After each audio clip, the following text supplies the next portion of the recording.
କହିନି ଖାଲି କୁଣ ଆଡୁ ଟିକେ ଜକେଇଛି ଶାନ୍ତିରେ ଫୁଟିଲା କଇ ଇଲୋ କେହି ମିଳିଲେନି ମୁର୍ଖୁଟା ଶାନ୍ତିରେ ପାରି ହେଲୁ ଦେଇ ଲୋମା ଢେଙ୍କିରେ କୁଟିଲି କୁଦ ସେଣ୍ଡ ଦେଖି ଯାହା ହାତେ ଛନ୍ଦି ଦେଲୁ ସେଇଟା ସୁଧୁ ବଳଦ ମୁଁ ବଳଦ ମତେ କହୁଛ କି ଉପର ଚମଡ଼ା ଦେଇ କହୁଛ କି ଆରେ ମୁଁ ପୁଣି ମୂର୍ଖ ଗୋଟେ ଜମିଦାରୀ ମୁଁ ପୁରା ଚଳୁଛି ମୁଁ ମୂର୍ଖ ନା ତାକୁ ଦେଖି ତାକେ ନାଚ ବଡ ପୁରୁଷ ହାତରେ ଛନ୍ଦି ଦେଇ ଗଲୁ ହବା ପାଇଁ କି ବାବା ଏ କଞ୍ଚା ଅନ୍ତରାଟାକୁ ଅଣତୃଷା ବୋଲି କହୁଛୁ କଥାଟା ମତେ ଜମା ଭଲ ଲାଗୁନି ସହି ହଉନି ମୁଁ ଅଣପୁରୁଷା ମୁଁ ବଳଦ ମୁଁ ମୂର୍ଖ ଗେଣ୍ଡାଳିଆ ତମେ କେତେ ହେଇଲ କଣ ଏତେ କଥା କହିଲଣି ତମକୁ ହେଜ ପଡୁନି ତମକୁ କହୁଥିଲେ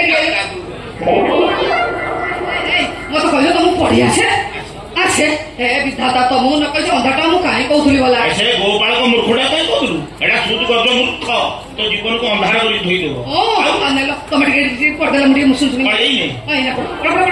ଧନ କି ଦୁର୍ବିକ୍ଷ ପଡିଲା ସବୁ ନଷ୍ଟ କରିଦେଲା ପଢ ନହେଲେ ମୋ କାଗଜ ଛାଡ ଛଡା ଛୁଡି ନାହିଁ ମତେ ଆଗେ କହିଲ ଅକ୍ଷରଟା ସବୁ ଛୋଟିଆ ଛୋଟିଆ ହେଲେ କେମିତି ଅକ୍ଷର ଏ ଅକ୍ଷରଟା ଧୀରେ ଧୀରେ କମି କମି ବର୍ତ୍ତମାନ ଏଇ ଆକାର ପାଇବେ କେମିତି ପଡିବି କହିଲୁ ଦୁଃଖ ଲାଗିବ ନା ନାଇଁ ବୁଝିଲ ନା ଏ ଦୁର୍ବିକ୍ଷରେ ଲୋକଗୁଡା ଛୁଟିଲା ଭଳିଆ ଅକ୍ଷରଟା ଚୁଟି ଚୁଟି ଚୁଟି ଚୁଟି ସବୁ ଚୋଟିଆ ହେଇଗଲେ ମତେ ଲାଗୁଛି ଝାଡା ମତିଆ ବୋଧେ ଇସ୍କୁଲକୁ ବାଟ ଦେଖିଦେବି କହିଲ ମୁଁ ପଢିଆକୁ ଦେଇଛି ତ ପଢି ଆଉଛି ଟି ନା ମୁଁ ଅଜମୂର୍ଖଟା ଭାଗବତ ଟୁଙ୍ଗିରେ ନିତି ସଞ୍ଜବେଳେ ବସିକି ମୁଁ ଭାଗବତ ପଢେ 200-400 ଲୋକ ମତେ ଏକା ଶୁଣଉନ ପ୍ରତିଜ୍ଞା ପ୍ରତିଜ୍ଞା ଇଏ ଦୁର୍ବିକ୍ଷ ନଗଲା ଯାଏ ମୁଁ ଭାଗବତ ପଢିବି ନେଇବିନି ଗୋଟେ ଶପଥ କରିଦେଇଛି ଝାଡା ମତିଆ ଇସ୍କୁଲ ଦୁଆର ମୁହଁ ବନ୍ଧ ଦେଇନି କି ଖଡିସିଲ ତାକୁ ବାଧା ଦେଇନି ହଁ ସିଆଡେ କଣ ତମକୁ କହୁଛି କଣ କହୁଛି ନା ତମକୁ ଯୋଉ ପଢିଆ ନାକି ମୁଁ ଦେଇଛି ଭାଗବତ ନା କାନ୍ଦଣା ହୋଇକି ତ କାନ୍ଦଣା ଗୀତ ଆଉ ଆଚ୍ଛା ଧନ ମତେ ଗୋଟେ କଥା କହିଲ ଦୁର୍ଭିକ୍ଷ ସମୟରେ ଆମେ କାନ୍ଦଣା ଗୀତ କାହିଁ ଗାଇବା ଆମେ କାହିଁକି କାନ୍ଦିବା ଆଗେ ମତେ ସେଇ କଥାଟା ବୁଝେଇ କହିଲ ଅବଶ୍ୟ କାନ୍ଦିବ ଅଲବତ କାନ୍ଦିବ କାନ୍ଦି କାନ୍ଦି ମରିବ ଆପଣ କିଏ ସେ ମହାପ୍ରାଣ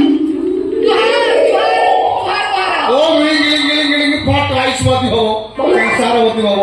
500ଟି ପୁତ୍ର ଜନନୀ ହବ ଏବଂ ସହଦବା କାଳେ ବିବାହ ଭତ୍ତା ହବ ତମେ ଫଟୋ ବାବାଙ୍କୁ ଚିହ୍ନିଛ ନା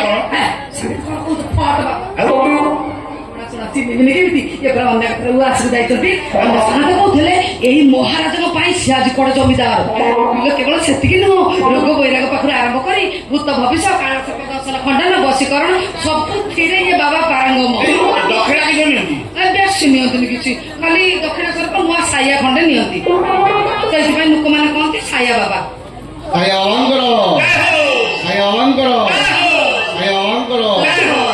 ବାବା ଏଇ ବୁଢାଟି ବାବଦରେ ଟିକେ କହିଲେ କଥାବାର୍ତ୍ତା କରୁ କରୁ କଣ ବୁଢା ବୋଲି କହିଲେ ଛୋଟିଆ ଛୁଆ ଏଇ ଛୁଆଟି ବାବଦରେ ଟିକେ କୁହନ୍ତୁ ବାବା ମହାରାଜ କହିଲେ ଇଏ ଛୋଟିଆ ଛୁଆ ମହାରାଜ ମୋ ଭବିଷ୍ୟତ ବିଷୟରେ କହିଲେ ଟିକେ ଛୋଟିଆ ଛୁଆ କହିଲେ ଖୁସି ତମେ ଛୋଟିଆ ଛୁଆ ସମ୍ପର୍କ ହିସାବରେ ଛୋଟିଆ ଛୁଆ ମୋର ସମ୍ପର୍କ କଣ ହବ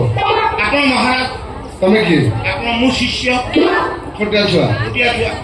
ଜୋତା ଧୋଇକି ମତେ ମାରନି ଭବିଷ୍ୟତ କଥା ଶୁଣିବ ଅଛି ଧୈର୍ଯ୍ୟ ପଶ୍ଚ ତୁମ୍ଭ ଗୋପାଳ କହୁଛି ତୁମେ ଆଜି ପର୍ଯ୍ୟନ୍ତ ଯାହା ଚାହିଁଛ ତାହା ପ୍ରାପ୍ତ କରିପାରିଲ ଅନେକ କିଛି ଜାଣିଛି ଶୁଣିବ ଅଛି କଲିଜା ଅଛି ତୁମ୍ଭ ପାଇଁ ବଢା ହେଇଥିବା ଖାଦ୍ୟ ଅନ୍ୟ କିଏ ଖାଇ ପଳାୟନ କରିଛନ୍ତି ତୁମ୍ଭର ଅନେକ ଯୌବଙ୍କ ସାଙ୍ଗରେ ପାପ ସମ୍ପର୍କ ଅଛି କୋଉଟା କହିବି ଯାହା ଲେଖା ହେଇଛି ତମ କପାଳ ସେୟା ପଢନ୍ତୁ ତାକୁ କହିବିନି ପାପ ସମ୍ପର୍କ ବିଷୟରେ କହିବି ତମେ ମାନେ 550 କାହାକୁ ଛାଡୁନ ଏମିତିଆ ଘଡଘଡି ପଡିବ ମରିବ ସେଠି କଣ ଦଉଛି ଆମେ ତଳୁ ଧର ଧରିବ ଜାଗା ଆଉ ତଳୁ ଧର ପାଇଲେ ଧରି ପାଇଲେ କହିଲେ ମୋ ବିଷୟରେ ତୁମ ପାଇଁ ଅନେକ ପ୍ରସ୍ତାବ ଆସିଥିଲେ ମଧ୍ୟ ତୁମେ ବନ୍ଧୁ ବିବାହ କରିପାରିବ ହୃଦୟ ବିଦାରକ ମହାରାଜ ଛୁଆଟି ବାହା ବୋଲି ଭାରି କାଲୁବାଲୁ ହଉଛି ତୁମର ବାମ ପକ୍ଷ ବକ୍ଷରେ ଏକ କଳା ଯାଇ ଅଛି ଅଛି ମହାରାଜ ଅଛି ଅଛି କି ଆଉ କୁମ୍ଭର କଣ୍ଟା ତଳେ କିଛି ନାହିଁ ଆଶ୍ଚର୍ଯ୍ୟ କଣ୍ଟା ତଳେ ପ୍ରବଳ ମାତ୍ରାରେ କାଚ କୁଣ୍ଡିଆ ଆଉ ମହାରାଜ ଆଉ କିଛି କୁହନ୍ତୁନି ମୁଁ ଜାଣିଗଲି ବୁଝିଗଲି ଆପଣ ଯଦି ସାକ୍ଷାତ ଈଶ୍ୱର ଏଇଭଳି ଲୋକଙ୍କ ଉପରେ ଘଡଘଡି ନିଶ୍ଚୟ ପଡିବ ଯୋଉମାନେ ବାବା ମାନଙ୍କୁ ଈଶ୍ୱର କହନ୍ତି ହଉ ମହାରାଜ ଆଗ ମୁଁ ଆପଣଙ୍କ ପାଇଁ ଦକ୍ଷିଣା କିଛି ନେଇ ଆସେ ପରେ କଥା ମହାରାଜ କି ପ୍ରାଞ୍ଜଳ ସଂସ୍କୃତ କହୁଛନ୍ତି ଏହା ମୋର କିଛି ବାହାଦୁର ବସ୍ତ୍ର ଏହା ପ୍ରବଳ ତପସ୍ୟାର ଫଳ ବସ୍ୟ ପାଖକୁ ଆସ ତୁମେ ଯାହାକୁ ନିଜର ପରମ ମିତ୍ର ଭାବୁଛ ସେ ତୁମର ପରମ ଶତ୍ରୁ ଅଟେ ଅବଶ୍ୟ ପଡ଼ିଲେ ସେ ଆତ୍ମହତ୍ୟା କରିଦେଇପାରେ ମୁକ୍ତି ପାଇବାର କିଛି ରାସ୍ତା ନାହିଁ ଅନେକ ରାସ୍ତା ଅଛି ତନ୍ମଧ୍ୟରେ ଏକ ରାସ୍ତା ତମ କର୍ଣ୍ଣରେ ମୁଁ କହିଦେବାକୁ ଚାହେଁ ଦେଖା କର୍ଣ୍ଣ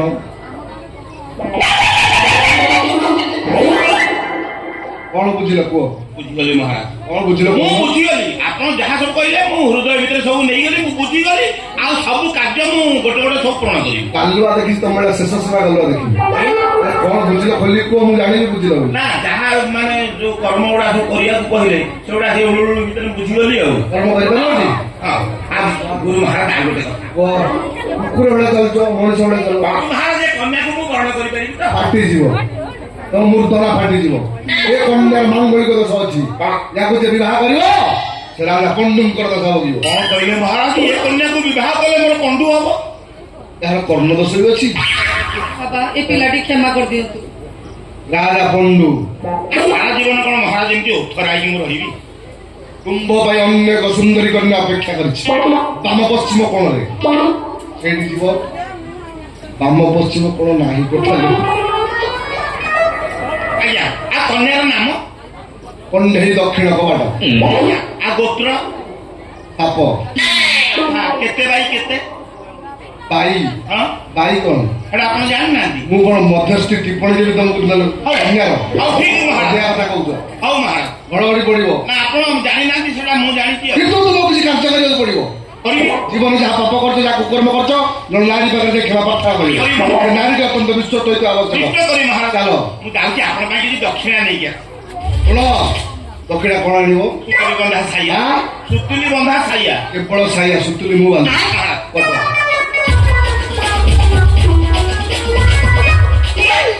ପାହାତି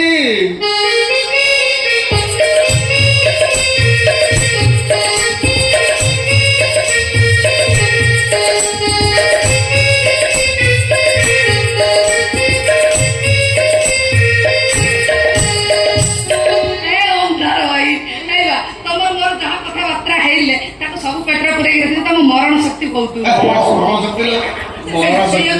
କାଲି ଭଲ ହଉଛି କହିଲୁ ମୁଁ ବାଳ ଫାଳ ପାଖରେ ବସିଗଲା ଏଇଟା କି କାମ କହିଲୁ କି କେମିତି ଦେଖାଉ ଚଣ୍ଡାଳ ସେ ଯାଉଛି ବୁଢା ତ ବିଶ୍ୱାସ ସେ ବୁଢା ଯାଇକି ସାଇଆ ଧରାଣୁଥିବ ତୋର ତ ସାୟା ନଥିବ ଖଣ୍ଡେ ସାୟା ଆସ ସେ ବୁଢା ତ ନାହିଁ ତମ ହଉ ଚାଲ ଚାଲ ଚାଲ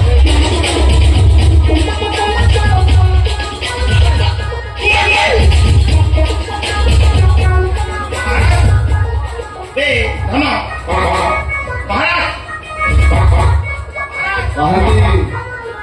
କୁକୁର ଭୋଗୁଛି ଗରମ ପାଣି ବସା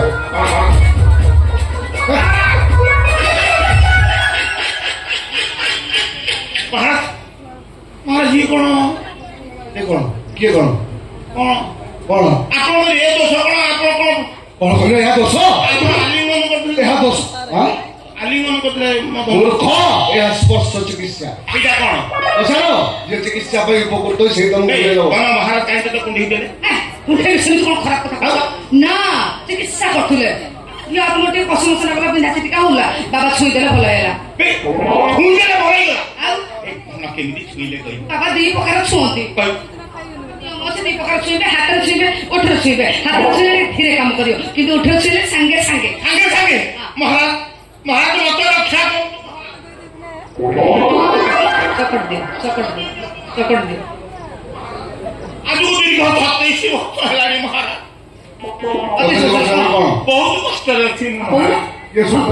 କଷ୍ଟରେ ଅଛି ମୋ ବାବା ମୁଁ କହିଦଉଛି ବାବା କହିଦିଅ ଓଠରେ ଶୋଇକି ସାଙ୍ଗେ ତୋ ତୁଣ୍ଡ ସୁତୁଣ୍ଡ ପାହାନ୍ତି ମହାରାଜ ମୋ ରୋଗର ଉପଶମ କରିଦିଅନ୍ତୁ ମହାରାଜ ଯାହା ଚାହିଁବେ ମୁଁ ଦେବି ମାନେ ମହାରାଜ ପାହାନ୍ତି କହିବା ଅନୁସାରେ ଆପଣ ମୋ ସେ ରୋଗ ଯାହାକୁ ଟିକେ ଓଠରେ ଛୁଇଁ ଦିଏ ସ୍ପଷ୍ଟ କର ମହାରାଜ ଦୀର୍ଘ 27 ବର୍ଷର ତମେ କହୁନ ବାବା ପା ଛୁଇଁକି ଭଲ କରିଦେବେ। କହୁନ 27 ବର୍ଷ କହୁଛି ଦୀର୍ଘ 27 ବର୍ଷର ସେଇ ପୁରୁଣା ମଳକଣ୍ଟକ ମହାରାଜ।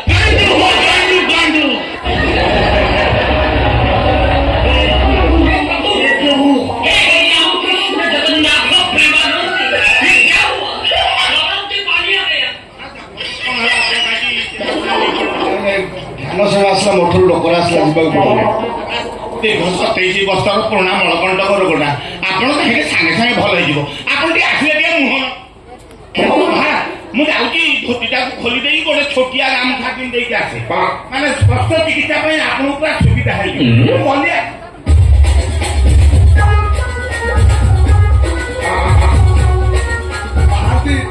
ମୁହଁକୁ ମାରି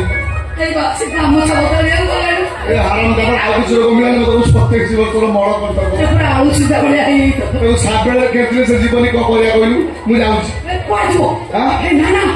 ସଇଲାଣି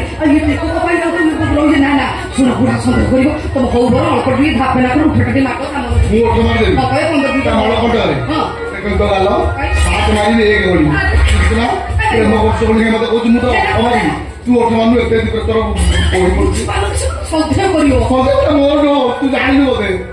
ବାବା ଏ ବାଳ ଚିକିତ୍ସା କରନ୍ତିନି ଜାଣିଲୁ ଏ ବାଳ ତୁ କାମରେ ଲଗା।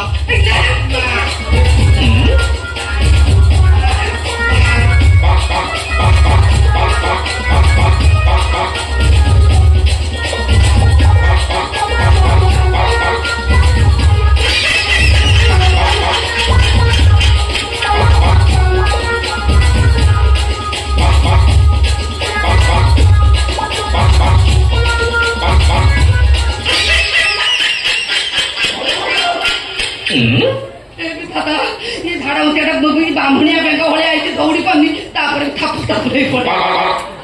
କଣ କରିବୁ କରି ଇଏ ଝାଡା ମତେ ଅନ୍ଧାର ଠିଆ କରି ଚାଲିଲା ହେ ପ୍ରଭୁ ତୁମ ହାତରେ ଧରେ ଦେଇଗଲା ବାଳ ଏବେ ତମେ ସମ୍ଭାଳ।